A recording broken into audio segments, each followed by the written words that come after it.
আজকে আমাদের তপবন সিটির সোসাইটিতে, আমাদের সোসাইটিটাতে হঠাৎ করে পাম্প খারাপ হয়ে গেছে। আর একটাই বড় পাম্প, এতগুলো 11 না 12টা বিল্ডিং আছে, নাকি 21টা বিল্ডিং আছে, সবগুলোতে ওই পাম্পটাই জল সাপ্লাই করে।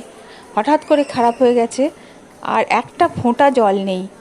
সেই কি অবস্থা লোকের! অন্য আর একটা বিল্ডিং তৈরি হচ্ছে, সেখানকার একটা সাবমার্সিবল পাম্প সেখান থেকে লাগিয়ে পাইপ দিয়ে, দেখো মহিলা পুরুষ সবাই দুটো করে করে বালতি নিয়ে নিয়ে কীভাবে, আমার হাজব্যান্ডও গিয়ে 4 বালতি জল নিচ থেকে লিফটে উঠিয়ে তারপরে নিয়ে এলো। কি অবস্থা! জল ছাড়া থাকা যায়? এই দেখো, সব মহিলা পুরুষ সবাই ব্যস্ত।